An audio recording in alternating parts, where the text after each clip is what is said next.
Menteri Pendidikan Dasar dan Menengah menyatakan AI dan coding akan diajarkan mulai kelas 4 SD.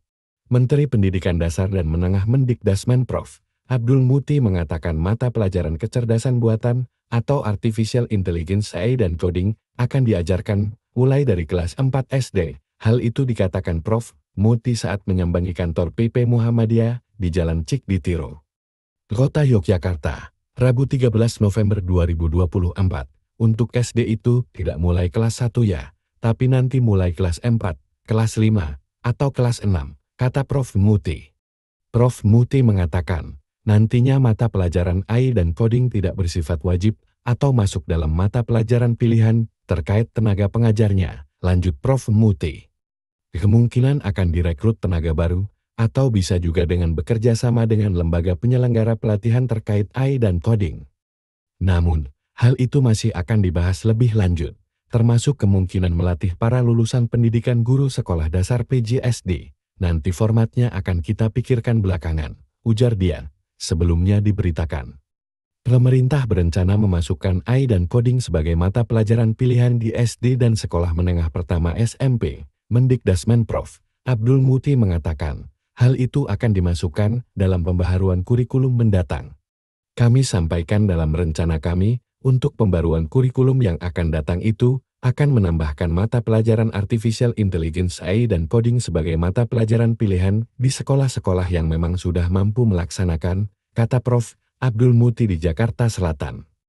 Senin 11 November 2024, ia pun berharap dengan masuknya pelajaran AI dan coding sebagai mata pelajaran pilihan bisa menjawab keinginan Presiden Prabowo Subianto untuk melakukan digitalisasi di bidang pendidikan.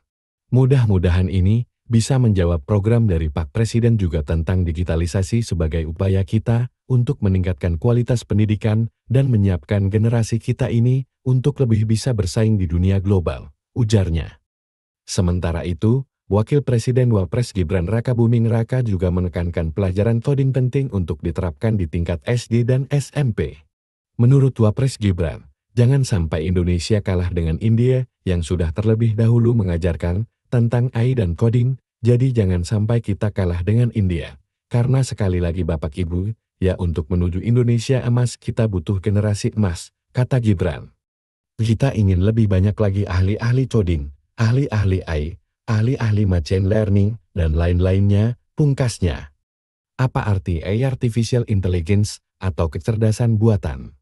Menurut Kamus Besar Bahasa Indonesia, artinya adalah program komputer dalam meniru kecerdasan manusia, seperti mengambil keputusan, menyediakan dasar penalaran, dan karakteristik manusia lainnya dan berdasarkan Kamus Besar Bahasa Indonesia KBB, coding atau pengodean adalah proses penulisan algoritma, sekaligus prosedur pemecahan masalah ke dalam bahasa pemrograman komputer, sehingga, dalam kata lain pengodean, adalah cara berkomunikasi dengan komputer. Pesan kami untuk Pak Menteri. Kesenjangan pendidikan antara daerah dan kota besar di Indonesia masih cukup nyata. Beberapa hal yang menyebabkan kesenjangan tersebut adalah kurangnya fasilitas dan sumber daya di daerah, kualitas tenaga pengajar yang kurang baik, jumlah dan kualitas buku referensi yang minim, biaya pendidikan yang mahal, kurangnya akses terhadap teknologi pendidikan. Dampak dari kesenjangan pendidikan ini antara lain, anak-anak desa yang tidak mendapatkan pendidikan yang layak akan kesulitan mendapatkan pekerjaan yang baik di masa depan. Potensi pertumbuhan ekonomi Indonesia akan terhambat. Untuk mengatasi kesenjangan pendidikan, pemerintah, lembaga pendidikan, dan masyarakat perlu melakukan upaya komprehensif seperti 1. Meningkatkan alokasi anggaran pendidikan ke daerah. 2. Memperbaiki dan menambah fasilitas pendidikan di desa-desa terpencil. 3. Melakukan pelatihan berkala untuk meningkatkan kompetensi tenaga pengajar di daerah pedesaan. 4. Memberikan insentif agar guru bersedia mengajar di daerah-daerah yang kekurangan tenaga pengajar.